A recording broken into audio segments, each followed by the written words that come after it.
DD किसान, बदलते भारत की शान।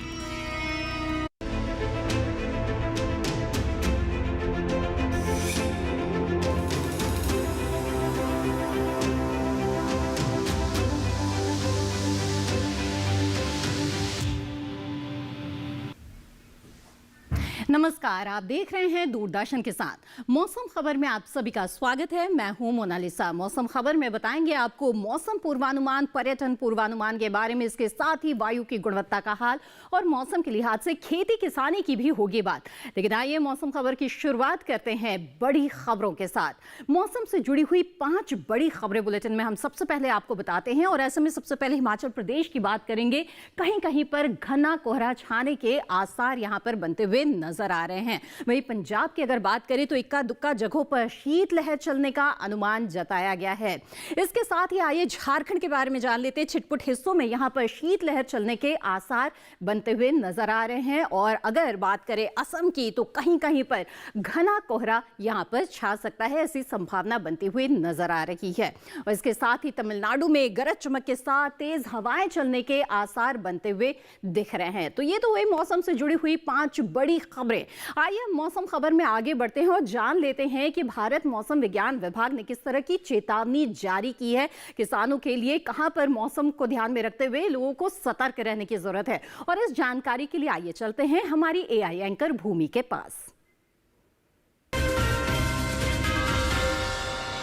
नमस्कार किसान भाइयों और बहनों, आप देख रहे हैं मौसम अलर्ट डीडी किसान पर।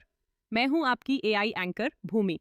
आज हम आपको देश भर में होने वाली मौसम की स्थिति की ताज़ा जानकारी देने जा रहे हैं। उन क्षेत्रों की जानकारी लेते हैं जहां नजर बनाए रखें। तमिलनाडु और पुडुचेरी में कहीं कहीं गरज और चमक के साथ तेज हवाएं चल सकती हैं।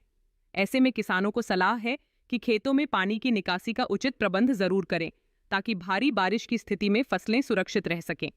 इसी तरह अंडमान निकोबार में भी तेज हवाओं के साथ गरज चमक हो सकती है, इसलिए किसान इस समय सिंचाई टाल दें, जिससे अतिरिक्त नमी से फसलों को नुकसान न पहुंचे। उधर पंजाब, हरियाणा, दिल्ली, झारखंड और ओडिशा में कहीं कहीं शीतलहर का असर दिख सकता है।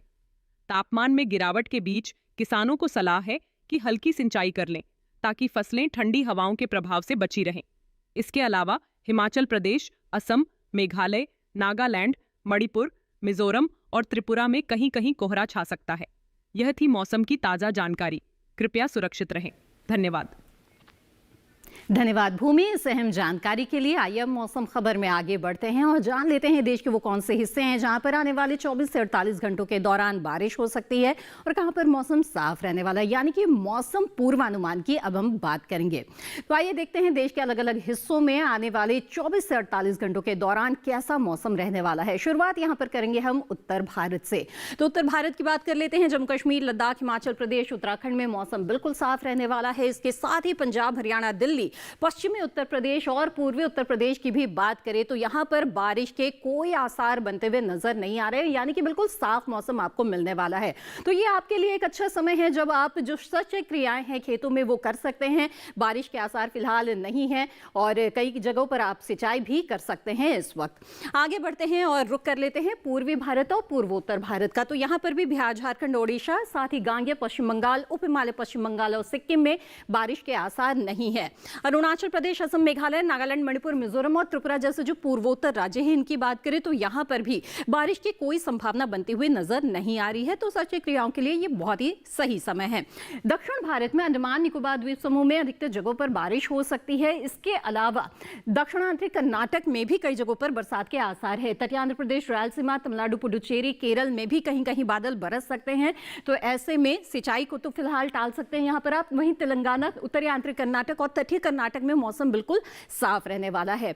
इसके साथ ही कोंकण, गोवा और मध्य महाराष्ट्र में भी कहीं कहीं बादल बरस सकते हैं। और यहां पर अगर आप सिंचाई करने की सोच रहे थे या फिर रसायनों का इस्तेमाल करने की सोच रहे थे उर्वरक का, तो इसे फिलहाल टाल सकते हैं। गुजरात, सौराष्ट्र, कच्छ, राजस्थान, मध्य प्रदेश, मराठवाड़ा, विदर्भ और छत्तीसगढ़ की बात करें तो ये पूरा जो हिस्सा है यहां पर फिलहाल बारिश की कोई संभावना नजर नहीं आ रही है। बिल्कुल साफ मौसम रहने वाला है। तो फसलें अगर इन इलाकों में आपकी तैयार हो गई है, कटाई की आप सोच रहे थे, तो बिल्कुल सही समय समय है और सुरक्षित रख ले कटाई करके।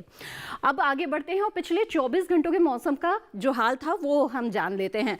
तो पिछले 24 घंटों के दौरान पंजाब, हरियाणा, दिल्ली में शीत लहर का असर यहाँ पर नजर आया है। हिमाचल प्रदेश में कहीं कहीं पर घना कोहरा भी छाया रहा। इसके साथ ही असम, मेघालय की अगर बात करें तो असम में खासतौर पर घने कोहरे का असर दिखा। ओडिशा में भी घना कोहरा छाया रहा। तो सुबह के समय देश के इन हिस्सों में घना कोहरा अब दिखने लगा है और हालांकि दिन चढ़ने के साथ साथ मौसम बिल्कुल साफ हो जाता है, लेकिन सुबह के समय कोहरा जरूर रहता है। यहाँ पर अब केरल, तमिलनाडु, पुडुचेरी की बात करें तो यहाँ पर कहीं कहीं पर बादल बरसे हैं। रायलसीमा, तटीय आंध्र प्रदेश में भी कहीं कहीं पर बारिश हुई है। अंडमान निकोबार द्वीप समूह और लक्षद्वीप में भी कई जगहों पर बादल बरसे हैं पिछले 24 घंटों के दौरान। तो दक्षिण भारत के ये कुछ हिस्से हैं जहाँ पर बारिश दर्ज हुई है पिछले 24 घंटों में। अब आगे बढ़ते हैं। बता दें आपको कि पश्चिमी मध्य प्रदेश में शीतलहर का असर कुछ कुछ जगहों पर दिखा है। साथ ही मध्य महाराष्ट्र और मराठवाड़ा की बात करें तो पिछले 24 घंटों के दौरान इन हिस्सों में बादल बरसे हैं। तो यहां पर भी पश्चिम भारत में भी ये कुछ हिस्से हैं जहां पर बारिश दर्ज हुई है पिछले 24 घंटों में। आगे भी मौसम से जुड़ी हुई कई और खास जानकारी आपके लिए हम लेकर आएंगे, लेकिन फिलहाल मौसम खबर में वक्त हो गया है एक छोटे से ब्रेक का। बने रहे हमारे साथ। बेमौसम बारिश, आंधी और तूफान की चिंता भूल जाओ, फसल बीमा कराओ, सुरक्षा कवच पाओ। प्राकृतिक आपदा हो या कोई दुर्घटना, उसकी चिंता से भी मुक्ति पाओ। पीएम फसल बीमा योजना से करीब 2 लाख करोड़ रुपए क्लेम के रूप में किसानों को मिले। मेरा 20 एकड़ जमीन है और गेहूं धान का खेती करता हूं। नुकसान भी हुआ है ना, ओला बारिश हो गया था तो एक साल भी नुकसान हुआ है। पानी असिंचित के कारण, पानी का भी अभाव के कारण भी नुकसान हुआ है। डीबीटी के माध्यम से 1,44,767 रुपया हमको मिला है। तुम भी अपना भी बीमा का राशि जमा करते जाओ, जैसा मेरे को लाभ हुआ है वैसे आपको भी होगा। रबी फसल बीमा के लिए शीघ्र पंजीकरण कराएं। बैंक शाखा, बीमा कंपनी, कृषि ऋण समिति, जन सेवा केंद्र से संपर्क करें। फसल बीमा से संबंधित जानकारी के लिए हेल्पलाइन नंबर 14447 पर कॉल करें। फसल बीमा कराओ, सुरक्षा कवच पाओ। किस फसल की क्या है चाल, किस मंडी का क्या है हाल, उतरते चढ़ते भाव का असर, आयात निर्यात का क्या है असर, कैसा रहेगा आगे बाजार, बताएंगे मंडियों के जानकार। देखिए मंडी खबर सोमवार से शनिवार शाम 5 बजे सिर्फ दूरदर्शन किसान चैनल पर।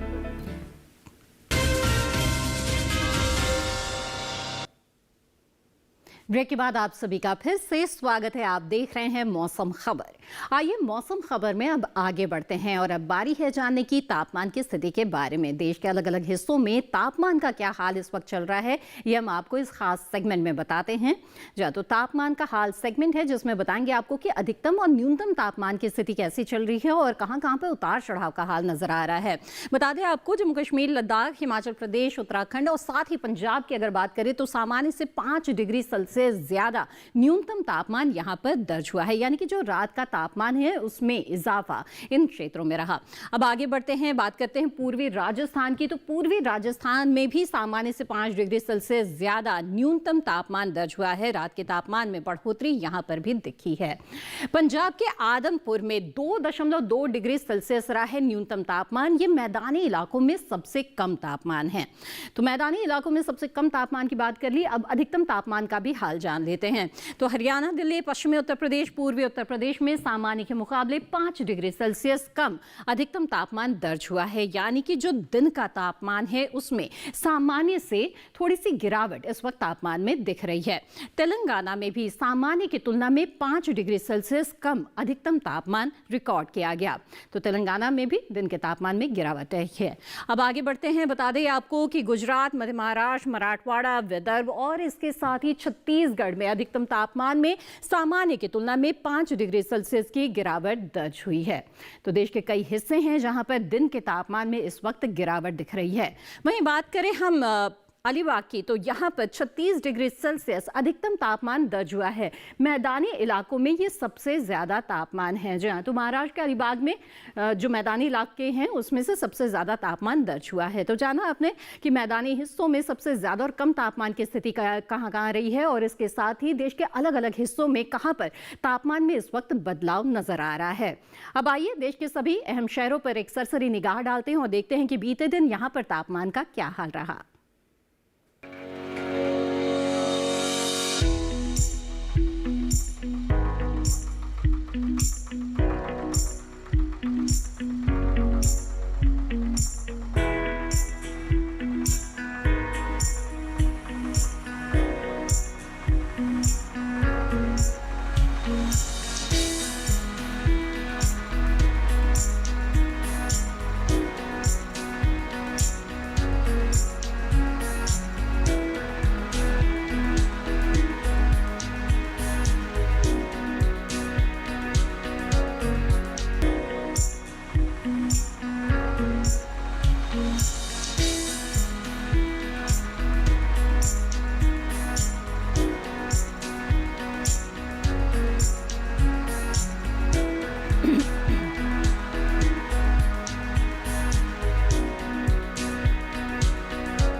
जी हाँ, तो देश के सभी हिस्सों के तापमान की स्थिति का जायजा हमने ले लिया और इसी के साथ मौसम खबर में वक्त हो गया है एक और छोटे से ब्रेक का। ब्रेक के बाद वायु की गुणवत्ता की बात करेंगे, साथ ही जानेंगे कि मौसम के लिहाज से खेती किसानी में किसानों को इस वक्त क्या कुछ करना चाहिए।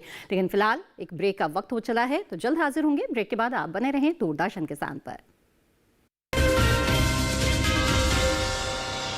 तीनों कॉलेज में डोंट वरी,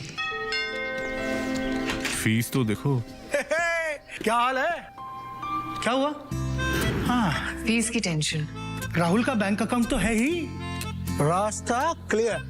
बैंक से जरूरत भर के हिसाब से स्टूडेंट एजुकेशन लोन इजीली मिलेगा और उसमें भी 4 लाख रुपए तक, नो कोलैटरल। वो कहाँ है? मिठाई। आरबीआई कहता है करो से ही शुरुआत, बनो फाइनेंशियली स्मार्ट। लोग कार्यक्रम के पहले कॉलर जुड़ के हम इस बीच हमारे पास कुछ ईमेल्स भी आए। सवाल पूछिए अपना। में जो मकान पैदा करेंगे इनमें कौन सी सावधानी बरतनी? गर्म इलाकों के लिए आप HRM 99 इनसे आप कुछ फल ले सकते हैं। जैस्मीन के पेड़ पे जैस्मिन उसको पूरी खुली धूप चाहिए। फसल में कीट लगा हो या कोई बीमारी, पशुपालन में हो कोई दिक्कत या चाहिए कोई जानकारी, फोन उठाइए, नंबर मिलाइए और कहें हेलो किसान। सोमवार, बुधवार और शुक्रवार शाम 6 से 7 बजे सिर्फ डीडी किसान पर।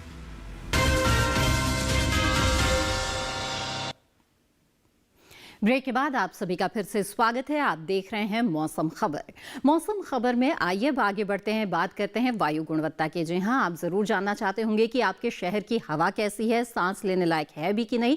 एयर क्वालिटी इंडेक्स के आधार पर हमें ये जानकारी मिलती है कि जो हवा है उसकी सेहत कैसी है।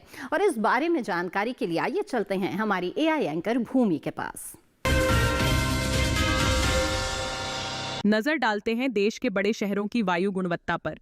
सबसे पहले बात करते हैं दिल्ली की, जहां वायु की गुणवत्ता अधिक खराब रही। यहां गुणवत्ता सूचकांक 334 दर्ज किया गया। लखनऊ में वायु गुणवत्ता औसत रही।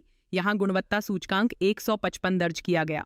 पटना की बात करें तो यहां वायु गुणवत्ता औसत की श्रेणी में है और यहां गुणवत्ता सूचकांक 140 दर्ज किया गया। बेंगलुरु की हवा संतोषजनक है और यहां वायु गुणवत्ता सूचकांक 97 दर्ज किया गया है। पुणे की बात करें तो यहां गुणवत्ता सूचकांक 173 दर्ज किया गया, जो औसत की श्रेणी में है। आगे बात करते हैं हैदराबाद की, तो यहाँ वायु की गुणवत्ता औसत रही।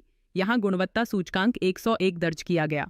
कोलकाता में गुणवत्ता सूचकांक 191 दर्ज किया गया, जिसे औसत माना जाता है।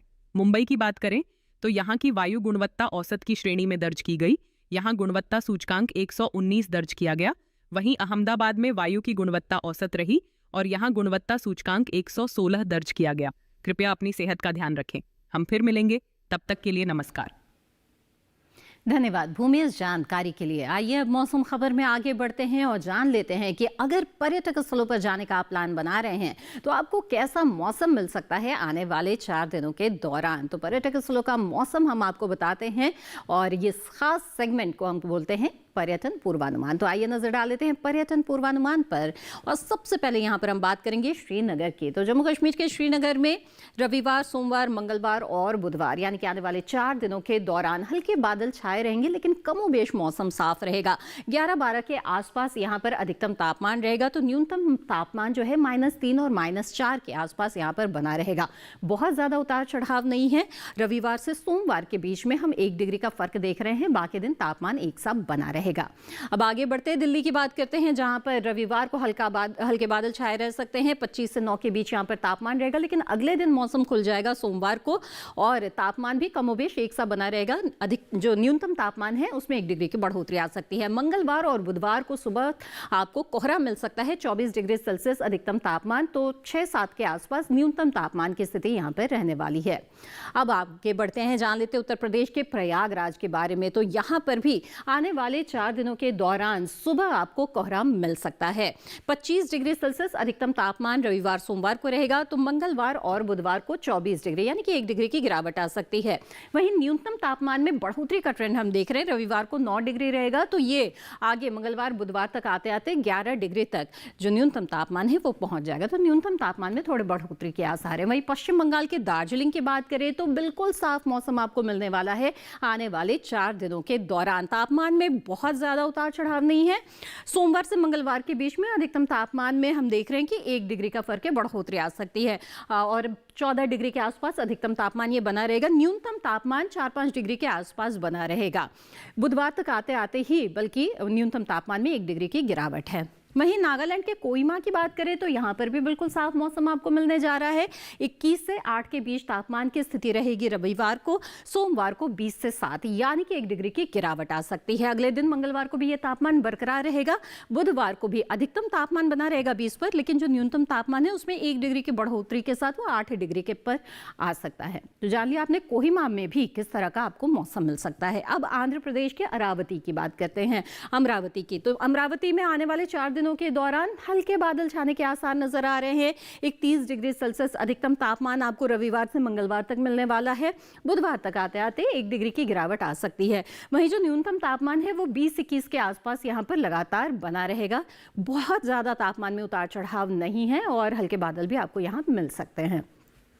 अब केरल के कोट्टायम की बात करें तो यहां पर भी हल्के बादल छाने के आसार हैं लेकिन कमोबेश मौसम साफ ही आपको मिलने जा रहा है। 35 डिग्री सेल्सियस अधिकतम तापमान यहां पर लगातार बना रहेगा। 23 डिग्री सेल्सियस न्यूनतम तापमान की स्थिति बनी रहेगी यानी कि 35 से 23 के बीच ये तापमान बना रहेगा। कोई उतार चढ़ाव नहीं है और साथ ही बिल्कुल आपको प्लेजेंट मौसम यहाँ पर एक तरह से कह सकते हैं कि मिलने जा रहा है कि धूप भी निकली रहेगी, हल्के बादलों की छिटपुट आवाजाही भी मिलेगी। अब महाराष्ट्र के महाबलेश्वर की बात करें तो यहाँ पर भी बिल्कुल साफ मौसम मिलने वाला है आपको। साथ ही तापमान में हल्की गिरावट का ही ट्रेंड हम यहाँ देख रहे हैं। 26 से 13 रविवार को है तो अगले दिन सोमवार को 25 से 12 और फिर 24 से 11 जो बुधवार को भी बना रहेगा। तो मंगलवार बुधवार को 24 से 11 के बीच तापमान की स्थिति रहने वाली है। तो अच्छा मौसम है। अगर महाबलेश्वर जाने का प्लान बना रहे हैं तो आपको बिल्कुल साफ मौसम मिलने जा रहा है यहाँ पर। अब राजस्थान के जोधपुर की बात कर लेते हैं। यहाँ पर भी रविवार सोमवार को हल्के बादल छाने के आसार हैं लेकिन मंगलवार तक आते आते मौसम बिल्कुल खुल जाएगा, साफ मौसम मिलेगा आपको। तापमान की बात करें तो हल्के गिरावट के आसार नजर आ रहे हैं। 25 से 12 तापमान की स्थिति रविवार को रहेगी तो सोमवार को 24 से 10 जो मंगलवार को भी बना रहेगा और बुधवार को 23 से 10 के बीच तापमान की स्थिति रहेगी यानी कि जो अधिकतम तापमान है खासतौर पे उसमें भी हम गिरावट देख रहे हैं और न्यूनतम तापमान में भी है। मध्य प्रदेश के खजुराहो की बात कर लेते हैं। यहाँ पर भी सुबह आपको कोहरा मिलने जा रहा है और फिर मौसम खुल जाएगा। 23 से 7 के बीच यहाँ पर रविवार को तापमान की स्थिति रहेगी। अगले दिन न्यूनतम तापमान में 1 डिग्री की बढ़ोतरी है। मंगलवार को न्यूनतम और अधिकतम दोनों तापमान में 1 डिग्री के बढ़ोतरी के आसार हैं। वहीं बुधवार को 25 से 10 यानी कि फिर से 1 डिग्री की बढ़ोतरी। बुधवार तक आते आते तापमान में आपको मिल सकती है। तो जाना आपने कि पर्यटक स्थलों पर कैसा मौसम आपको मिलने जा रहा है आने वाले 4 दिनों के दौरान। आइए अब आगे बढ़ते हैं, मौसम के लिहाज से खेती किसानी की बात करते हैं। तो देश के कई हिस्से हैं जहां पर बिल्कुल साफ मौसम है, तो खेतों में जो फसलें खड़ी है उनमें सस्य क्रियाओं के लिए बहुत ही उचित समय ये चल रहा है। खेतों की देखभाल करना बेहद ही जरूरी है और जहां जहां पर बारिश है, खासतौर पर जैसे कि दक्षिण भारत के भी हिस्से हैं जहां पर बारिश की स्थितियां हैं, तो वहां पर कई जो सस्य क्रियाएं हैं वो किसानों को करने होते हैं और खासतौर पे सिंचाई का ध्यान रखना होता है। तो ऐसे में आइए नजर डाल लेते हैं एआई एंकर कृष पर और देखते हैं कि वो आज हमें मौसम के लिहाज से खेती किसानी की क्या खास जानकारी दे रहे हैं। नमस्कार, आप देख रहे हैं डीडी किसान। मैं हूं एआई कृष और आज हम भारत के विभिन्न राज्यों में होने वाली खेती किसानी से संबंधित सलाहों के बारे में पूरी जानकारी देंगे। गुजरात में चने की बुवाई करने का समय उचित है, साथ ही जीरे की बुवाई कर सकते हैं। किसान गेहूं की बुवाई कर लें। इसके अलावा आलू की रोपाई करें। किसान सौंफ की बुवाई कर लें। इसके साथ ही गन्ने की रोपाई कर सकते हैं। यहाँ बीन की बुवाई के लिए खेत तैयार करें। वहीं मूंग की बुवाई कर लें। गुजरात में कपास में कीट लगने की संभावना है, ऐसे में कपास में कीटों से बचाव के लिए कीटनाशक का प्रयोग करें। गुजरात के किसान बैंगन की बुवाई करें। यहीं लहसुन की बुवाई करने का समय उपयुक्त है, वहां टमाटर की बुवाई कर लें। इसी तरह गुजरात में हरी मिर्च की बुवाई कर सकते हैं। राजस्थान में गेहूं की बुवाई कर लें। किसान जौ की बुवाई कर सकते हैं। वहीं मूंगफली के खेत में सिंचाई करें। इसके अलावा मूंग की बुवाई कर सकते हैं। साथ ही सरसों के खेत में खुदाई और निराई कर लें। यहाँ अजवाइन की बुवाई कर सकते हैं। इसके अलावा मेथी की बुवाई कर लें। राजस्थान के किसान कपास की चुनाई कर सकते हैं। इस समय चने की बुवाई कर लें। यहीं इसबगोल की बुवाई करते रहें। अभी जीरे की बुवाई कर सकते हैं। छत्तीसगढ़ में फूलगोभी की रोपाई कर लें। किसान पत्ता गोभी की रोपाई करें। यहाँ टमाटर की रोपाई कर सकते हैं। साथ ही बैंगन की रोपाई के लिए समय उपयुक्त है। इसी तरह कृषि और किसानों से जुड़ी हर महत्वपूर्ण जानकारी के लिए हमारे साथ जुड़े रहिए और देखते रहिए डीडी किसान। धन्यवाद। धन्यवाद कृष इस अहम जानकारी के लिए। तो खासतौर पर राजस्थान और गुजरात के किसानों ने जाना कि इस वक्त किस तरह के समसामयिक कार्य आप कर सकते हैं। आइए मौसम खबर में आगे बढ़ते हैं, बात करते हैं आज की फसल की, जो कि है धनिया। और इसकी खेती 2 तरीके से की जाती है, या तो इसके हरी पत्ती के रूप में खेती की जाती है या तो फिर मसाले के लिए इसके बीज की भी खेती की जाती है। अगर बीज के लिए आप इसकी खेती करना चाहते हैं तो जो रबी का मौसम है वो सबसे उपयुक्त रहता है और हरी पत्ती के लिए तो पूरे साल भर इसकी खेती की ही जा सकती है और इसकी व्यावसायिक खेती किसानों को बहुत अच्छा लाभ दे सकती है क्योंकि इसकी मांग बहुत अच्छी बनी रहती है बाजार में। तो आइए जानते हैं कि अच्छी उपज हासिल करने के लिए किस तरह की वैज्ञानिक पद्धति आपको अपनानी चाहिए। देखते हैं ये खास रिपोर्ट।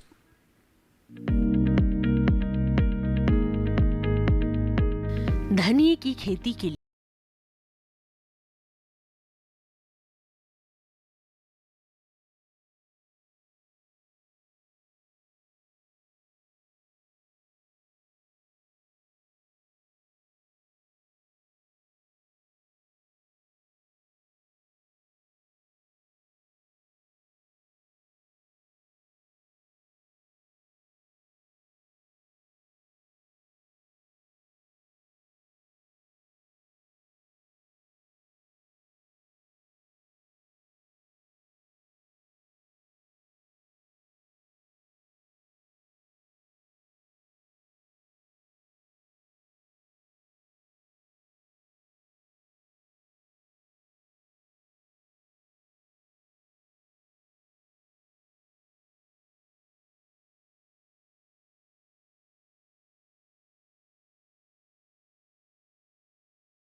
भाषा में दहिया भी कहा जाता है। रोकथाम के लिए रोग अवरोधी प्रजातियां बोकर भी बीमारियों से बचा जा सकता है। फसल चक्र अपनाना भी बेहतर रहता है, लेकिन किसान इस बात का ध्यान रखे कि फसल में किसी भी तरह की दवा का छिड़काव करने से पहले कृषि विशेषज्ञों की सलाह जरूर ले। पूरी फसल होने पर पत्तियों की तुड़ाई सावधानी से करें। ध्यान रहे तोड़ते समय पत्तियां बर्बाद ना होने पाए। 1 हेक्टेयर जमीन से 125 से 140 क्विंटल तक हरी पत्तियां ली जा सकती है।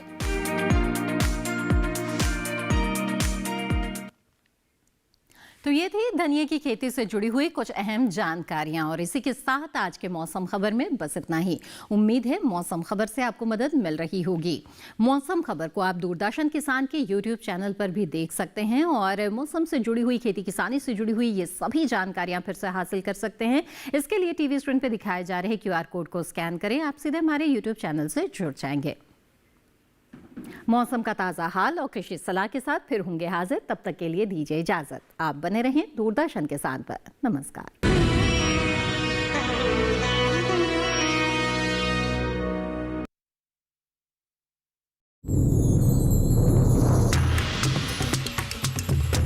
कहते हैं कि बकरी जो है ना, गरीबों की गाय है। अन्न का राजा यानी गेहूं कुपोषण की समस्या का समाधान हो सकता है। हमारे साथ श्रीनगर से एक किसान है जो केसर की खेती करते हैं। श्रीनगर के किसान पारंपरिक तौर पर नदरू की खेती करते आए हैं। आदरणीय प्रधानमंत्री श्री मोदी जी ने आपकी मन की बात पे जिक्र किया था, तब से आपको कितना फायदा हुआ? तब जाके बहुत सारे हमें फोन कॉल्स भी आती है, यहाँ से भी बाहर से भी। मोती की बात करें तो ज्योतिष में इसे चंद्र का रत्न माना जाता है। हम लोगों ने कल्चर्ड मोती जो हम टैंक में या तालाब में करेंगे, जिसको संवर्धित मोती बोलते हैं। इस फसल से महिलाओं का सशक्तिकरण भी हो रहा है। हम अपने पति के ऊपर कभी डिपेंडेंट भी नहीं हुई हूँ। काली हो जाने से। देखिए कार्यक्रम कृषि विशेष गुरुवार शाम 7 बजे और सोमवार से शुक्रवार सुबह 7 बजे सिर्फ दूरदर्शन किसान चैनल पर। मशीनों के दौर में जी रहे हैं हम। काम को बेहतर और आसान बना रही हैं मशीनें। खेती को दे रही है नई ऊंचाइयां, किसान के लिए है वरदान।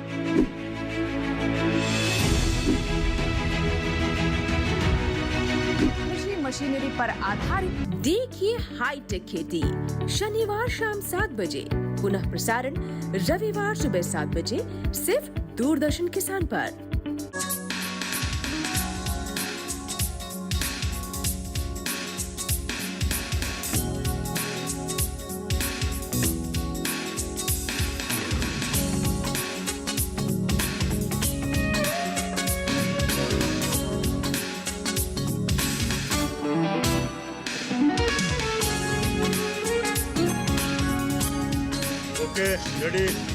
उन्नत तिलहन उत्पादन तकनीक पर इस बार देखिए कृषि चौपाल मेरे साथ रंगीले राजस्थान की धरती से। 13 दिसंबर शनिवार दोपहर 2 बजे डीडी किसान पर।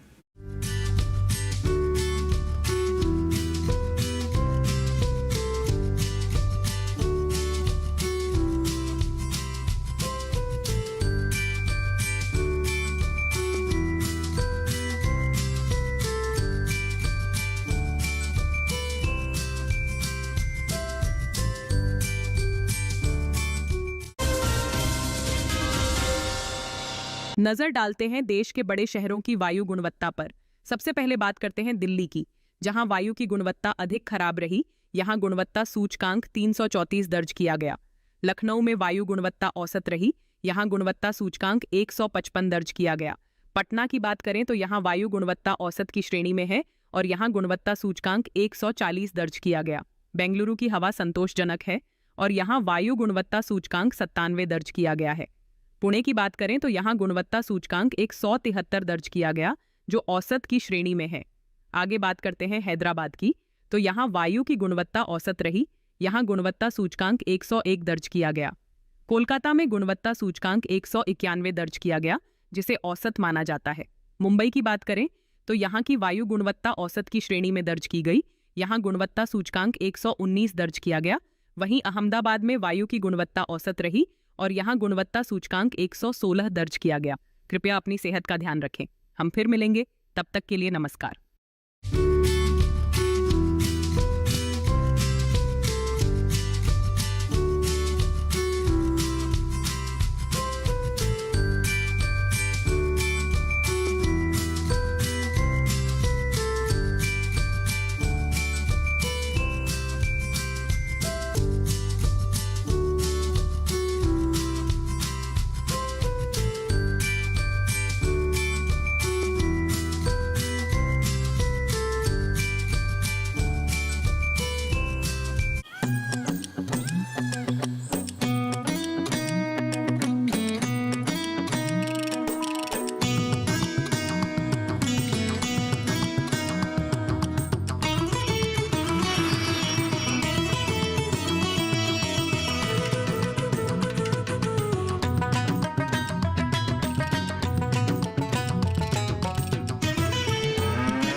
डीडी किसान, बदलते भारत की शान।